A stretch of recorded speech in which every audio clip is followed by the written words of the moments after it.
अस्सलाम वालेकुम, welcome to my YouTube channel Farheen Salman recipes. आज मैं आपके साथ बहुत ही मज़ेदार सी खट्टी मीठी कैरी की चटनी की रेसिपी शेयर करने लगी हूँ।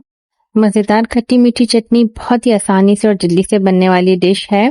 तो आइए हम इसको बनाना स्टार्ट करते हैं। बिस्मिल्लाहिर्रहमानिर्रहीम। ये तकरीबन आधा किलो के करीब कैरियां हैं। इनको अच्छे से धो के पील ऑफ कर लें और फिर इनके स्लाइसेस कर लेंगे बारीक बारीक से, इस तरह से जिस तरह से मैं कर रही हूँ। इस तरह से सब कैरियों को आप स्लाइसेस में कट कर लीजिए और गुठलियों को भी इसमें इस्तेमाल कर सकते हैं। जो ये आम की सीड्स होते हैं, आराम से आप इसको भी इस्तेमाल कर सकते हैं।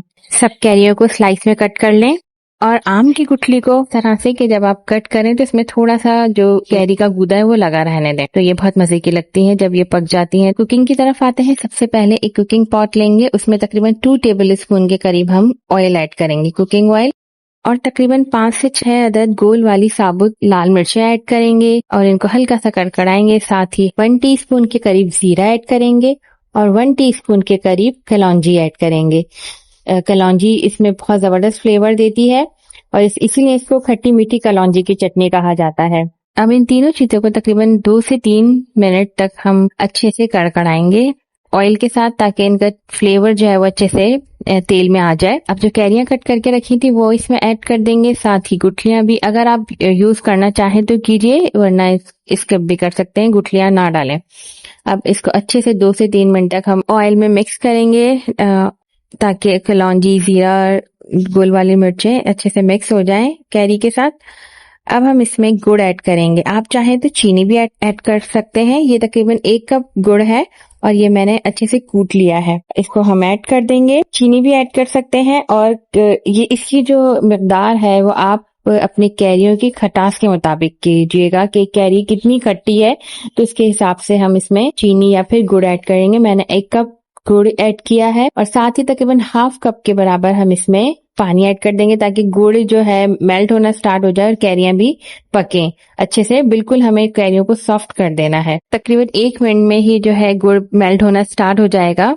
जैसे ही हीट उस पे पहुंचेगी तो वो मेल्ट होना स्टार्ट हो जाएगा और इसी पानी में जो है कैरियां भी गल जाएंगी और गुठलियां भी, और गुड़ भी बिल्कुल से मेल्ट हो जाएगा। तो अब इसको कवर कर देंगे तकरीबन 5 मिनट के लिए।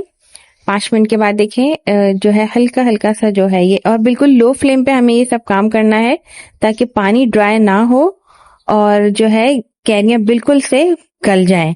अगर हम तेज आंच करेंगे तो पानी फौरन ड्राई हो जाएगा और कैरियां नहीं गल पाएंगी। अब इसको मजीद 7 से 8 मिनट के लिए हम कवर करके रख देंगे लो फ्लेम पे ताकि ये कैरियां गलें। ये देखें आहिस्ता आहिस्ता जो है इसका कलर भी चेंज हो गया है, गुड़ का कलर आ गया है इसके ऊपर ब्राउन ब्राउन, और जो है ये देखें कैरियां अच्छी खासी सॉफ्ट हो गई हैं। लेकिन हमें इसको मजीद पकाना है और इस स्टेज पे आप इसकी मिठास को चेक कर सकते हैं। अगर मिठास कम हो तो आप इसमें चीनी या गुड़ मजीद ऐड कर लीजिए। ये तकरीबन आधी जो है गल चुकी हैं। अब इस स्टेज पे हम तकरीबन 1/4 टीस्पून के करीब नमक ऐड कर देंगे। नमक से जो है इसका टेस्ट इनहेंस हो जाएगा खट्टा मीठा वाला, और साथ ही हम इसमें ½ टीस्पून के करीब कुटी हुई लाल मिर्च ऐड कर देंगे। आप चाहें तो कम भी मिर्चें ऐड कर सकते हैं, 1/4 टीस्पून, मगर ये थोड़ी सी चटपटी सी अच्छी लगती है। इसको अच्छे से मिक्स करेंगे ताकि नमक और मिर्चें पूरी कैरियों में अच्छे से मिक्स हो जाए। और एंड में बिल्कुल हम 1 चुटकी के करीब इसमें जर्दा कलर ऐड करेंगे, फूड कलर, ताकि इसका कलर जो है ना वो अच्छा सा येलो येलो सा आ जाए।